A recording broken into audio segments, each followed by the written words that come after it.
Hi guys, this is David Barron, just demonstrating my 2017 Renaissance Serpents collection. Big thank you to Hair Nerds, thank you for letting me go live and demonstrating and showing you my collection.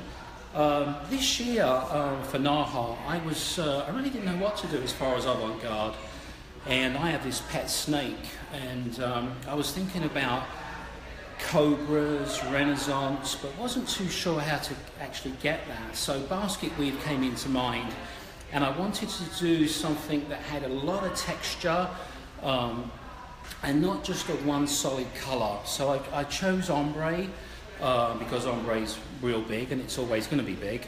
And so my extension company, Barron, we got together. Lucky enough, they sponsored me, which I was extremely grateful. So thank you very much, Barron. And so they made the hair for me and got me the ombre hair.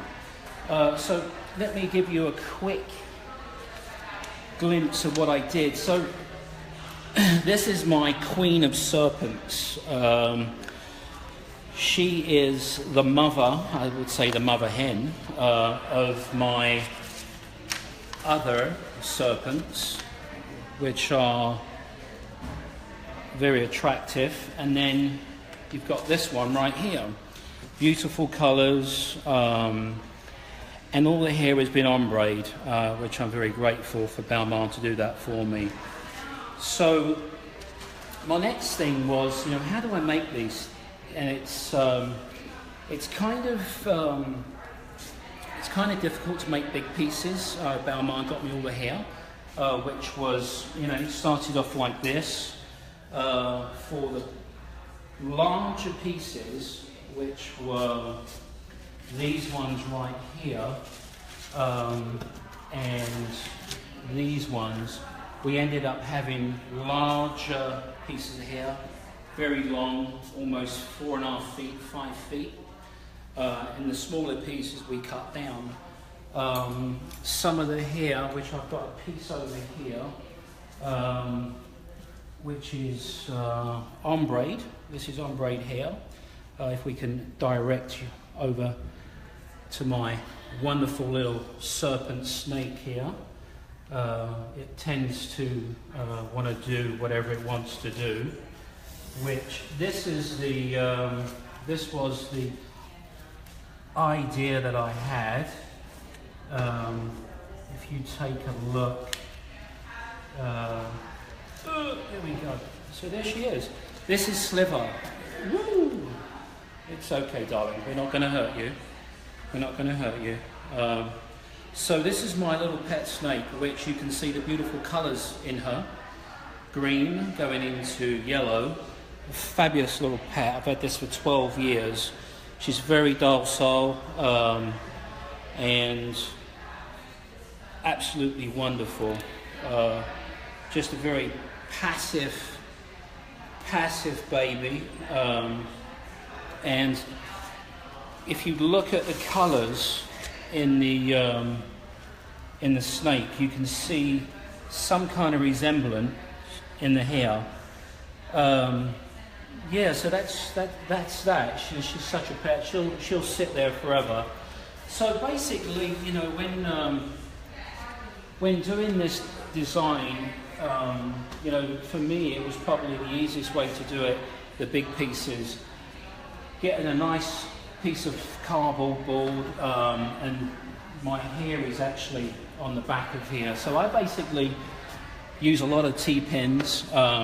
Not my choice of pins to use because the hair gets stuck. So sometimes I will go in there with just pins.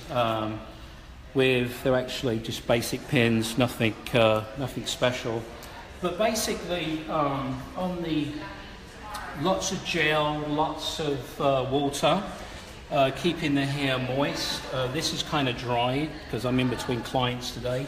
So it's every other one, taking the strands of hair and just winding over, going back through your hairstyle. Very, very gentle. Now, these T-pins will kind of catch the hair if you're not careful when actually doing it. Next one, I've taken the second one, the third one, the fourth one, and the fifth one, and basically going back over. And by just me doing that, you can see it taking place. Now, when you're doing this, it can get a little bit sticky. It can get a little bit kind of messy. So kind of bring your style in a little bit. Working lots of gel through it. Again, we'll go back to, like again, the T-pins, they get stuck. You just have to be very gentle in doing this. So basically, if it comes away, just a little bit of water. And then you basically go back in there and do your next one. Wrap around, over, over, over, and over. And then you can see this taking shape, and it's basically going over. When you get to this end, you go back again. The actual production of this took about 5 months to make. As you can see, the pieces that I made, they're all manufactured pretty well. You've got pieces of metal running through the back, very, very, very thin pieces of wire. I'd say they're still metal, but it's wire made of a textured kind of fabric. And then you've got the pins on the back here. Using a lot of Velcro on the pieces, so when they're actually being attached to the headpiece, they can all come together. This is the base that I start off with, just basically foam, and again a lot of braiding, a lot of pieces going around the styrofoam, and then making slits where these would actually fit into to get the design and the shape. So there's a lot of manufacturing when you actually make these head pieces. What I would suggest if anyone was to try this, good gel. Gels are very important. Sometimes I get my gel and make 3 different strengths. I use a wood glue that I mix in with the gel to get me that very stiff element of texture. With the wire in the back, you could always go in there and bend, shape and mold. The photography on this was amazing because I'm not a photographer, but I do have an eye. I as an artist shooting for NAHA or any other competition, you've really got to be in control of the shoot when it comes down to making your decisions on clothing, makeup, styling. The collaboration with the photographer is huge, as well as the makeup artist and the clothes stylist. On this particular collection, I really didn't use much clothing, obviously, as you can see, pretty much none.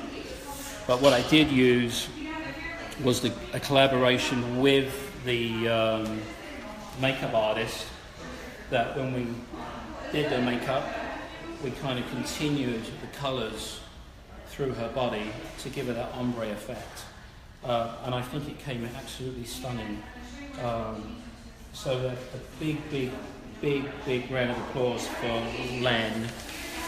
And the photography, John Rawson did an amazing job. An amazing photographer, got a great eye for detail, also a hairdresser at one time in his life. And yes, a very good photographer and a good friend. He did an amazing job. As you can see again, some of these images, if you look up closely, the nails were also ombre'd. They were very well worked on by the nail technician on the day. did the nails prior to the shoot, but we had to change a few things on colours. If you take a look at the, actually this is a very small one, didn't really know the size of the neck because all the shoots I do are back in London, so things that are supposed to fit, I always made a little bit bigger because you can always go in there and just you can pin them. So there. But this is one of the chokers that I kind of doesn't suit me, but you know, I just wanted to show you. Look at my little pet over here. But that's really it. And